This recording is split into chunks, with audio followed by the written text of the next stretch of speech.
The cabin of Flight 728 thrummed with the gentle, familiar vibration of a jetliner settling into its cruise. It was the kind of steady hum passengers barely noticed after the first hour, the sort that lulled some to sleep and soothed others into a quiet, drifting contentment. Sunlight streamed through the windows in long, golden ribbons as the aircraft carved its way through a pale blue sky, high above a quilt of clouds that looked soft enough to sleep on. In the cockpit, surrounded by blinking panels and orderly rows of switches, Captain Elias Rowan felt an unusual heaviness behind his eyes. Elias had flown for nearly 25 years, clocked more hours in the sky than he could count, and faced everything from sudden microbursts to turbulent crosswinds over open oceans.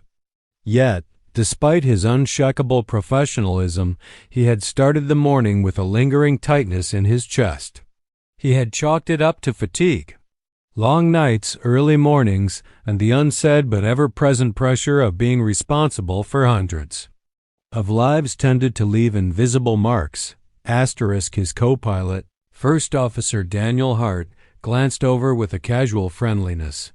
"Everything all right, Captain? You've been quiet." Elias managed a faint smile. "Just thinking." "Nothing a little coffee won't fix," Daniel chuckled. "Coffee fixes everything. Except turbulence." But as the moments slipped by, the heaviness Elias felt began to press harder, as if invisible. Hands were tightening around his lungs. He adjusted in his seat, fussing discreetly with the edge of his uniform collar. A sharp, sudden wave of dizziness washed over him like cold water. He blinked rapidly, trying to clear it, but the world wavered. His heartbeat thudded irregularly, skipping and fluttering. Daniel noticed him shift again and frowned. "You sure you're okay?" Elias opened his mouth to respond, but the words never formed. Instead, his breath hitched. His hands trembled. The cockpit lights seemed to dim around him. Alarm bells, silent and internal, began to ring through his body. Then everything stopped. His chest failed to rise. His eyes, so steady and focused moments before, widened with a terrified helplessness, then slipped into a distant, unfocused stare. His hand slid limply from the yoke and fell toward his lap. Captain?" Daniel's voice sharpened instantly. No response. "Elias?" He tried again, louder this time. Still nothing. Not the kind passengers saw in movies, but the razor-sharp kind trained pilots were taught to bury beneath discipline shot up Daniel's spine.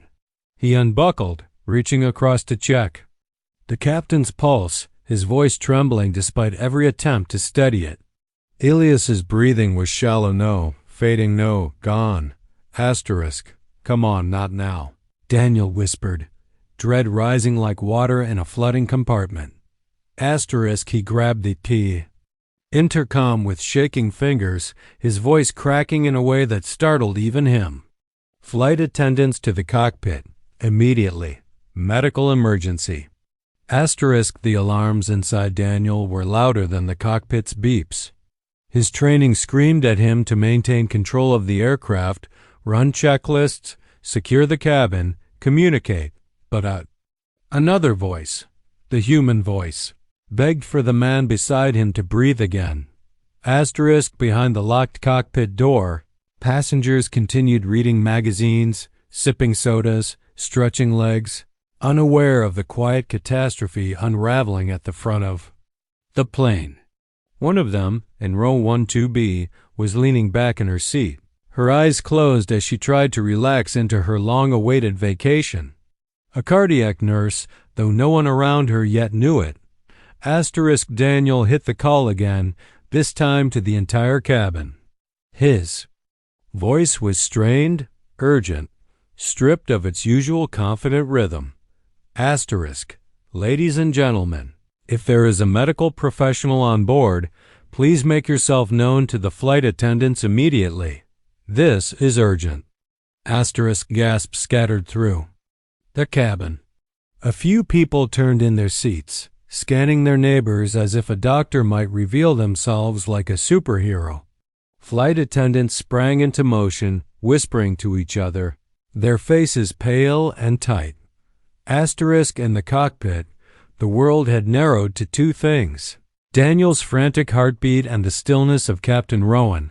Asterisk, he tried again, softly, hopelessly. Elias, breathe. Come on, breathe. Asterisk, but the captain remained motionless, slumped against the side of his seat, the hum of the aircraft indifferent to the drama unfolding within its metal walls. Asterisk outside, the sky remained perfectly calm, an unsettling contrast to the storm beginning to gather inside the plane. And somewhere in row 12, a woman who had saved countless lives on the ground was about to become the most important passenger Flight 728 had ever carried. Mara Langley had been truly trying to relax.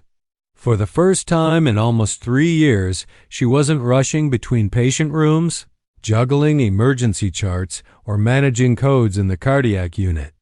She wasn't answering a beeping pager, or listening to the steady monitor tones that had become the soundtrack of her life. She had promised herself she would treat this vacation like medicine, take it seriously, follow the dosage, and refuse to feel guilty about enjoying the break her overworked body desperately needed. Asterisk. But when the announcement crackled through the cabin, that promise shattered instantly. Asterisk. If there is a medical professional on board, please notify a flight attendant immediately. This is urgent. Asterisk. Mara's eyes flew open. Urgent. Not routine. Not precautionary. Urgent. Asterisk. She didn't hesitate. Her seatbelt was off before her brain finished processing the words. She was already standing, her voice firm and loud enough to cut through the startled murmurs. I'm a nurse. Cardiac. Where do you need me? Asterisk. Row 12B erupted in startled movement as passengers shifted aside. A flight attendant near the front saw Mara coming and gestured frantically. Follow me, hurry. Asterisk. The narrow aisle felt impossibly long. People angled their knees inward, clutching armrests, whispering anxiously as she passed. Mara's heart was pounding, but it wasn't fear. It was purpose, the same electric focus that always surged through her in emergencies. Asterisk. She reached the foyer. Front galley, where another attendant stood pale-faced beside the fortified cockpit door. Asterisk. It's the captain, she said, voice trembling. He's not breathing. Asterisk. That was all Mara needed. Open the door. Asterisk. Protocols slowed everything. Even in an emergency, the cockpit couldn't simply swing open. The attendant entered the coded sequence, the door buzzed, and Mara squeezed through the narrow opening. Asterisk. Then she stopped short, the scene hitting her with the weight of a crashing wave. Asterisk. Captain Elias Rowan was slumped sideways in his chair. His skin an alarming grayish pallor. His chest was still. His arms lay limp. The co-pilot, young, sweating, wide-eyed, looked torn between panic and professionalism. Asterisk. Thank God, he exhaled. I didn't know what to do first. Asterisk. I've got him, Mara said, instantly in command. Asterisk. The cockpit was cramped, more so than she'd imagined. Emergency equipment existed, but space did not. Elias's chair was still partially upright, his body trapped by the armrests and the console. We need him on the floor. I need space to work. Asterisk. The co-pilot Daniel nodded hastily, unbuckling the captain's restraints. Tell me what to do. Asterisk. Support his head. Carefully. On my count 1, 2, lift. Asterisk. They maneuvered his body as best they could in the tight quarters. Elias was heavier than he looked. His dead weight dragged awkwardly, limbs catching on edges and panels. Together they lowered him onto the narrow strip of floor behind the seats. Asterisk. Mara dropped to her knees. Her hands were already moving with practiced precision.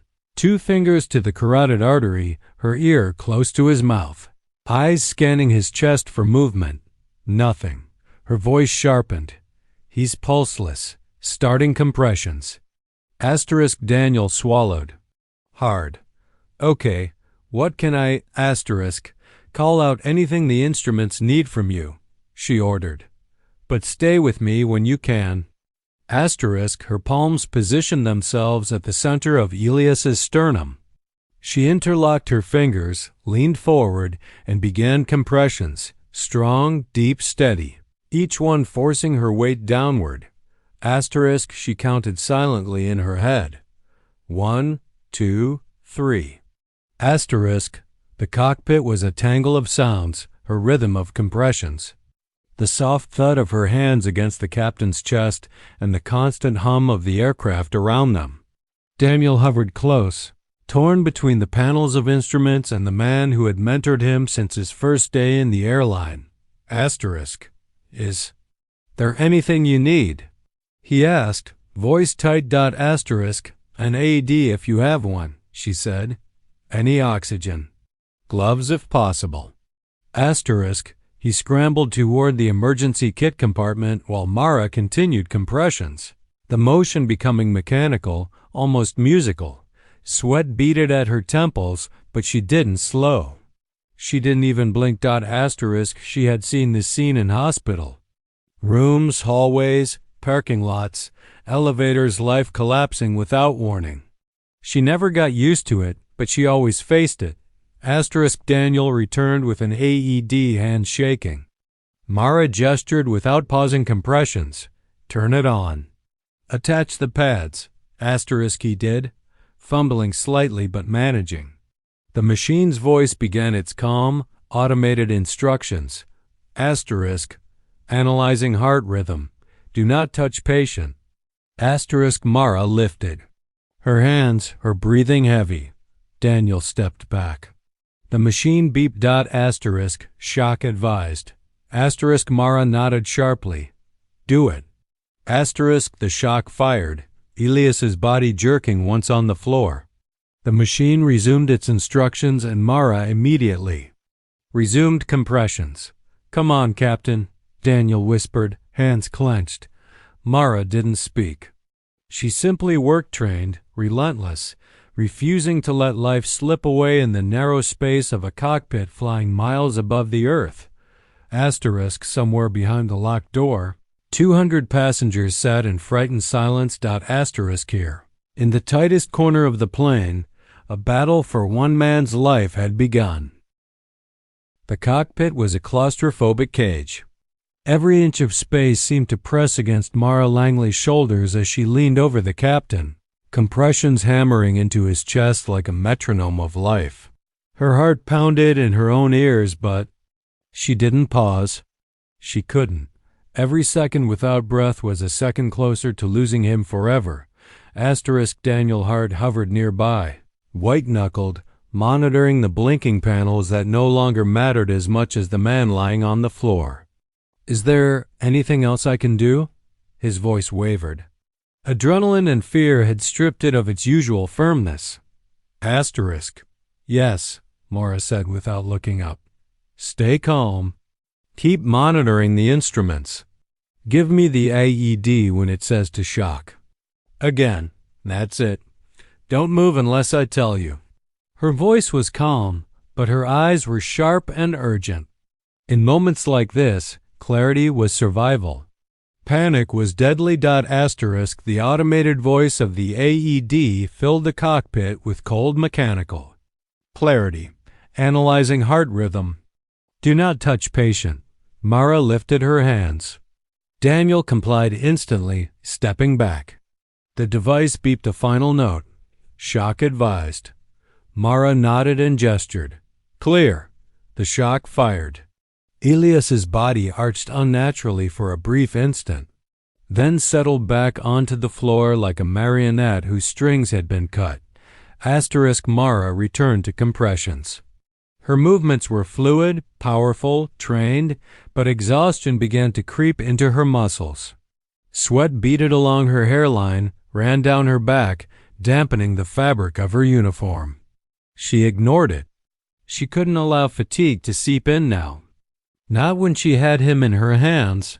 Not when every life aboard this plane depended on him staying alive, even indirectly. Through the calm command a captain exudes in a crisis. Asterisk, the co-pilot's eyes darted nervously between the instruments and the nurse. How long can we? His question trailed off. Asterisk, as long as it takes, Mara said firmly, never breaking her rhythm. I've done this before. Keep your voice calm. Follow my instructions. We can save him. Asterisk, minutes passed, or maybe it was hours. Time had a warped, elastic quality in the cockpit. The beeping, the humming, the metallic smell of recycled air all seemed amplified, intensified.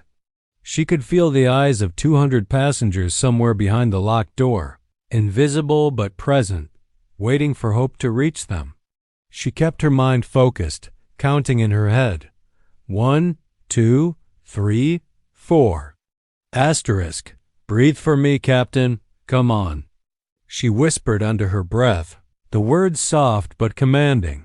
Asterisk, Daniel handed her the oxygen mask from the emergency kit, which she carefully placed over the captain's mouth and nose. His chest rose faintly, a small, fragile indication that perhaps he could respond, but it wasn't enough. She continued compressions, now interspersed with quick, measured breaths through the mask, in and out. Keep it steady. Don't let him go. Asterisk, the AED's voice cut in again, calm and mechanical, analyzing heart rhythm. Mara lifted her hands, praying silently that this next shock would make a difference. Shock advised. Clear.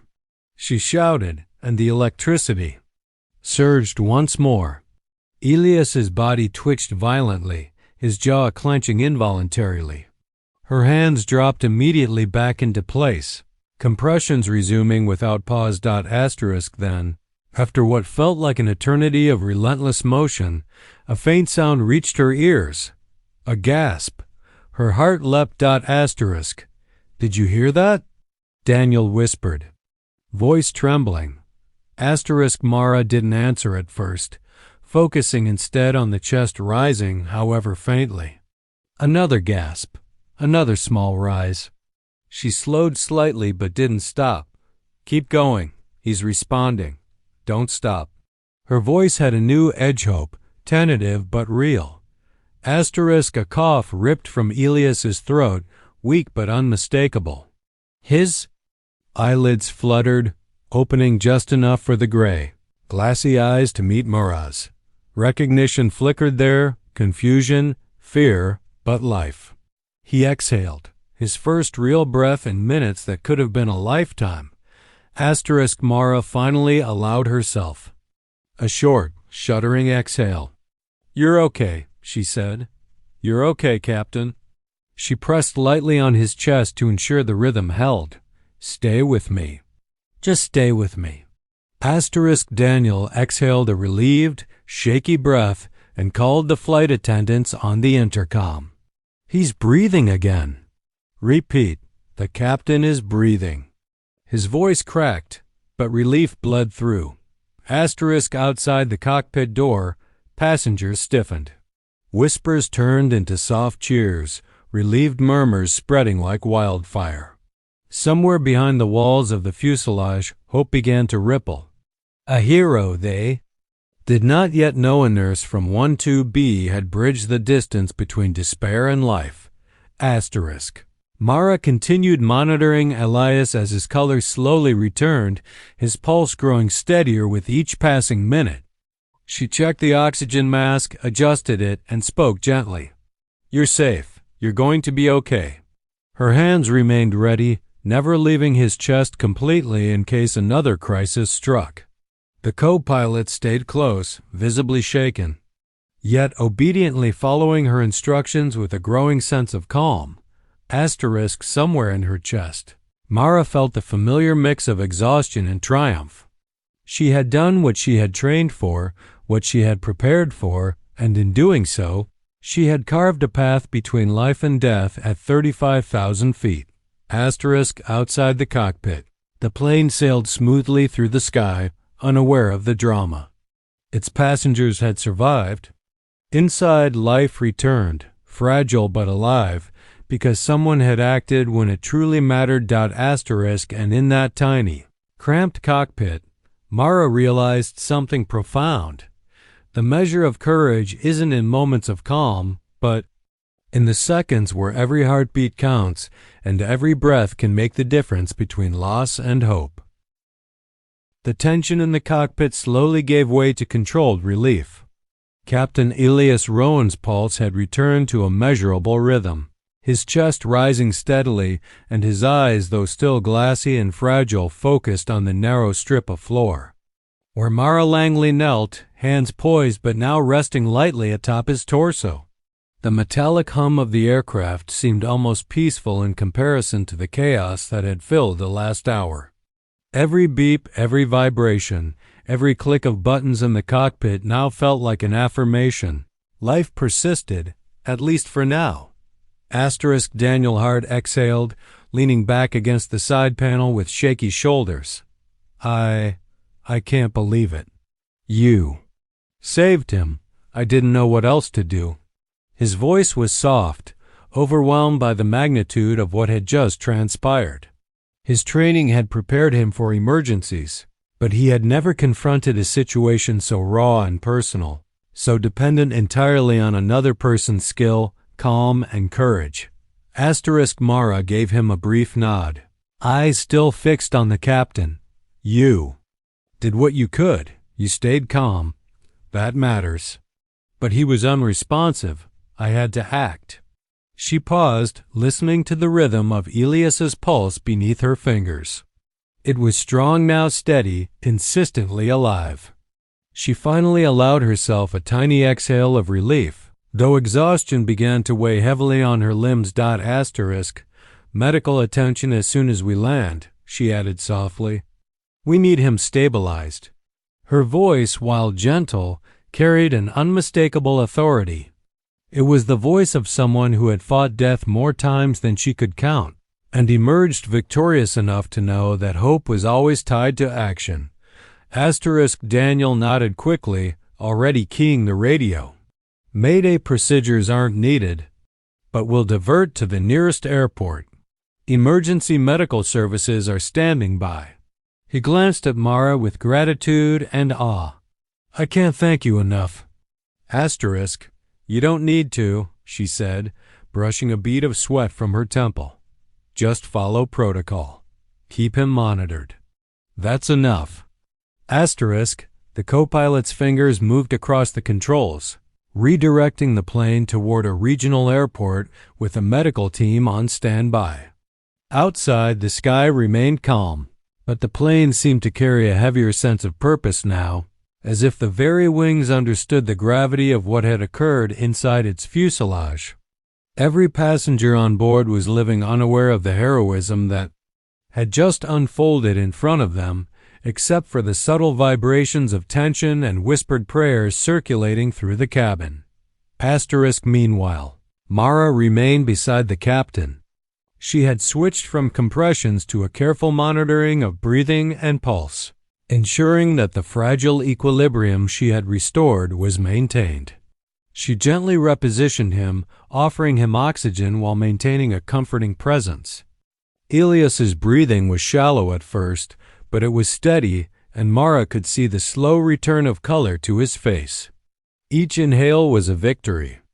Each exhale, a promise that he would survive this ordeal. Finally, his eyelids lifted fully, and he gave a weak, tentative smile. His voice, hoarse and trembling, came in a faint whisper. You saved my life. Mara allowed herself a soft smile in return. You're going to be okay, she said. Just keep breathing and stay with me. The aircraft began its slow descent, every rumble of turbulence now an almost benign companion to the life-affirming hum of engines. Behind the cockpit doors, the cabin's atmosphere shifted subtly as flight attendants, after a quick check-in, reassured passengers that the situation was under control. Some noticed the difference in tone, the renewed confidence in the crew's movements, the subtle but powerful sense of order restored. None of them knew the full extent of what had just happened, but Mara's heroism had already rippled outward. Invisible but tangible in the sense of calm and hope that filled the cabin. When the plane finally touched down, the landing was smooth, almost serene. Emergency vehicles lined the tarmac, lights flashing in readiness. Paramedics rushed forward as the doors opened, their pace measured, professional, but infused with urgency. Mara helped guide Captain Rowan from the cockpit, supporting him as his legs were still weak from the episode. Daniel followed closely, relief etched across his young face. Outside, the cool evening air greeted them. Reporters' cameras flashed faintly in the distance, but the most vivid light came from the medic's confident, steady hands, ready to continue the work Mara had begun. She watched silently as they loaded the captain onto a stretcher, monitoring his vitals, ensuring the hard-won equilibrium she had restored would hold. As the crowd of passengers slowly disembarked, applause erupted, not loud enough to reach the runway officials, but heartfelt, personal. Eyes that had been tense, fearful, and anxious now glimmered with relief.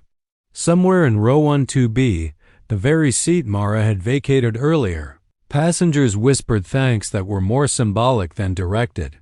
She allowed herself a small, tired smile, quietly stepping aside, knowing that her work, though extraordinary in the moment, was simply what she had been trained to do.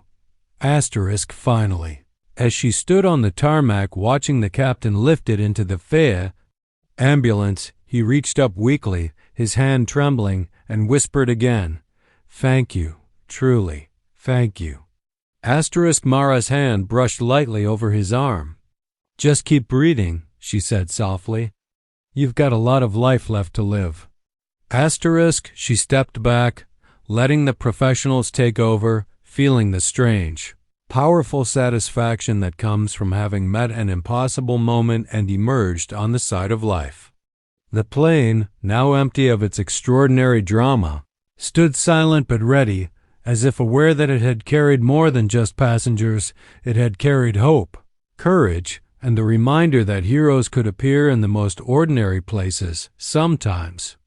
In 12B, sometimes behind the locked door of a cockpit, and as the sun dipped below the horizon, painting the tarmac in warm gold, Mara Langley walked away from Flight 728, knowing that the sky had been witness to something rare, the triumph of human skill, composure, and the relentless, uncompromising drive to save a life when every second counted.